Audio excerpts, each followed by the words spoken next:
History is hiding a terrifying secret. Werewolves, vampires, dragons, they were not just myths, they were real diseases, misunderstood fossils, and sometimes humans so brutal they became monsters themselves. This is the horrifying true story behind the legends. Prepare yourself. We begin with the medical disorder that created the werewolf, the disease of the beast. In 1589, in the small German town of Bedburg, a man named Peter Stump was brutally executed. His body was broken on a wheel, his flesh torn with red-hot pincers before he was finally beheaded. His crime? He was a werewolf. He had confessed to murdering and cannibalizing 14 children, 2 pregnant women, and even his own son, claiming a magic belt from the devil allowed him to transform into a ravenous wolf. Pure myth, right? But the truth is far more disturbing. The most powerful explanation for the werewolf legend is clinical lycanthropy, a rare and horrifying neuropsychiatric disorder where a person genuinely believes they are transforming into an animal. They don't just think it, they feel it. Studies have documented dozens of cases where patients howl, crawl on all fours, and in their delusion can commit acts of extreme animalistic violence. Now, add another layer of medieval reality: rabies. In an age before vaccines, a bite from an infected dog or wolf was a death sentence. The virus attacks the central nervous system, causing terrifying symptoms: hallucinations, hyperaggression, muscle spasms, and a horrifying fear of water. To a medieval villager, a person suffering from rabies, foaming at the mouth, biting uncontrollably, screaming in agony, was indistinguishable from a monster. In European culture, the wolf was already a symbol of chaos, darkness, and the merciless predator. So when a fellow human began to lose control, to bite and snarl, they didn't see a disease. They saw a curse. They saw a werewolf. But what if the monster wasn't a man who became a beast, but a beast that was never truly alive to begin with? The vampire, the horror of the grave. Imagine digging up a grave, convinced the person inside isn't truly dead. In 1725, in the Serbian village of Kisiljevo, this exact scenario played out. A man named Petar Blagojevic had died, but in the weeks that followed, 9 other villagers died mysteriously, claiming on their deathbeds that Peter had visited them in the night. When his body was exhumed, the reports were chilling. It was not decomposed. His hair and nails had grown, and there was fresh blood on his lips. He was immediately staked through the heart and burned. In an age before forensic science, the natural process of decomposition was a terrifying mystery. In reality, after death, the skin retracts, creating the illusion that hair and nails are still growing. Bloating gases from decay can push blood up from the lungs and out of the mouth, making it look as if the corpse had recently fed. But misunderstood science wasn't the only source. The rare blood disorder, porphyria, created symptoms that perfectly matched the vampire legend. Severe blistering from sunlight, receding gums that made teeth appear like fangs, and reddish-brown urine. And then there were the real human monsters. Men like Vlad the Impaler of Wallachia, who is said to have slaughtered over 20,000 people by impaling them on sharp stakes, leaving their bodies to rot as a gruesome warning. The myth of the vampire isn't just a fairy tale. It is the ancient terror of death not being the end, and the horrifying truth that sometimes living men are far more monstrous than the undead.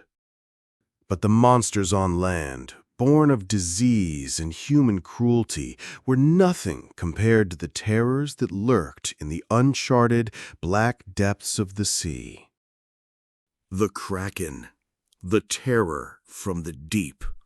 In the 18th century, Norwegian sailors spoke of a monster large enough to pull an entire warship to its doom.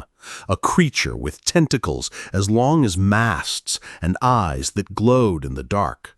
They called it the Kraken. For centuries, it was dismissed as a drunken sailor's tale, until science proved that the sailors were right. The creature they encountered was the giant squid. This is not a myth, it is a real, deep-sea predator that can grow up to 13 meters long, with the largest eyes in the animal kingdom, the size of dinner plates, and a beak sharp enough to sever steel cables. For most of history, its existence was only known from mutilated carcasses that washed ashore or massive tentacles found in the stomachs of whales. It wasn't until 2006 that the first footage of a live giant squid was captured in its natural habitat, 1,000 meters below the surface. The most chilling proof of its power? The scars it leaves behind. Sperm whales, its only natural predator, are often found with massive, circular scars from the squid's powerful suckers, evidence of colossal battles fought in the eternal darkness of the abyss.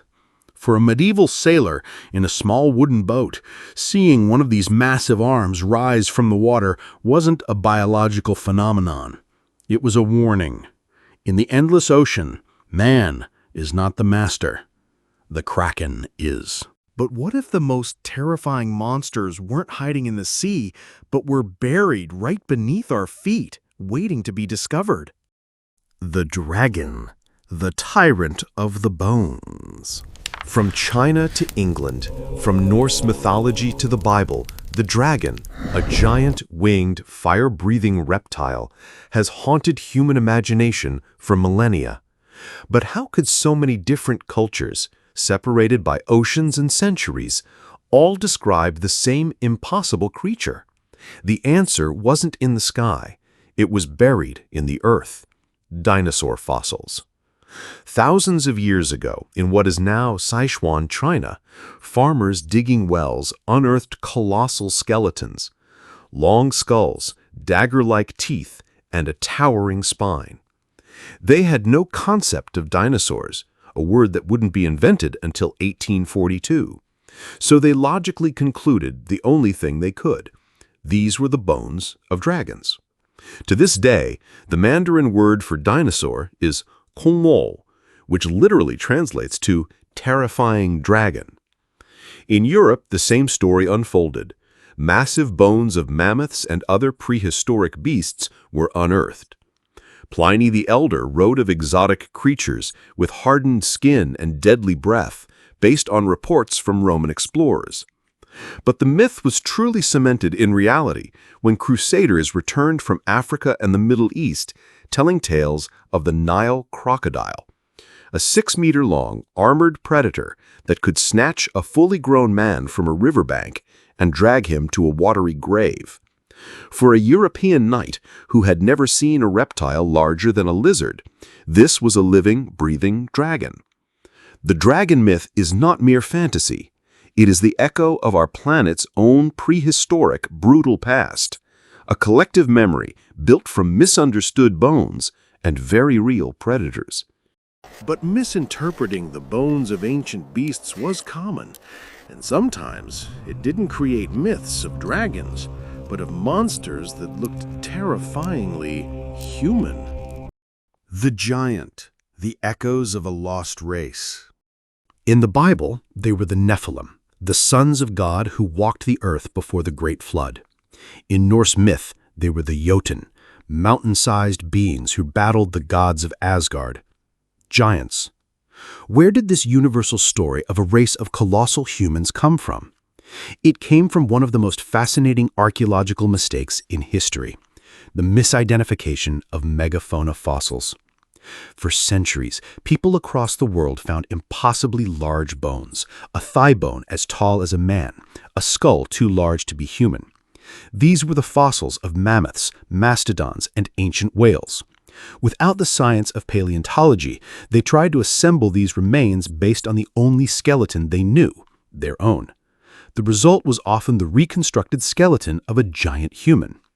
In the 17th century, a massive skull found in Austria was officially declared the remains of an ancient giant. But the chilling truth is, human giants did exist in the form of gigantism. This rare medical condition caused by a pituitary gland tumor results in extreme overgrowth. The tallest man in recorded history, Robert Wadlow, reached a staggering 2.72 meters, or nearly 9 feet tall. In a medieval society without modern science, a single individual like him would be undeniable proof of a lost race of giants. The myth of the giant is not a fantasy. It is a haunting reflection of our planet's colossal past and of the rare humans who were too large for the world to understand or ignore. But not all monsters were born of disease or bone. Some were born from the desperate loneliness of the sea, and a song that promised a beautiful but brutal death. The Siren, the sweet song of death. In Greek mythology, the siren was a creature, half woman and half bird, who lured sailors to their doom with a song so beautiful it made men forget everything: their homes, their families, their will to live. Odysseus had to be tied to the mast of his ship to resist their fatal call. But what was the real source of this deadly myth? The answer is a tragic combination of isolation and illusion. Sailors from the 15th to 18th centuries, after months or even years at sea, often reported seeing sea women with human-like features. Scientists are now almost certain that what these lonely, malnourished, and desperate men were actually seeing were manatees or dugongs. These large, slow-moving marine mammals have paddle-like flippers and can turn their heads, giving them a vaguely human silhouette from a distance. In fact, Christopher Columbus himself recorded in his journal in 1493 that he had seen 3 mermaids, but disappointingly noted they were not as beautiful as they are painted. But what about the deadly song? That too was real. In many rugged, rocky coastlines, a natural acoustic phenomenon occurs, where wind blowing through caves and rock crevices creates a haunting flute-like sound that mimics a human song or whistle. This devil's hum, combined with thick fog, could easily disorient a ship's crew, luring them toward the very rocks that were creating the sound, leading to a fatal crash. The siren was not a beautiful monster. It was the deadly symphony of human desperation and the brutal indifference of nature itself. So the next time you hear a myth, remember, the stories may not be true, but the fear behind them always is. Whether born from disease, misunderstood science, or the darkness within the human heart itself, monsters have always been real.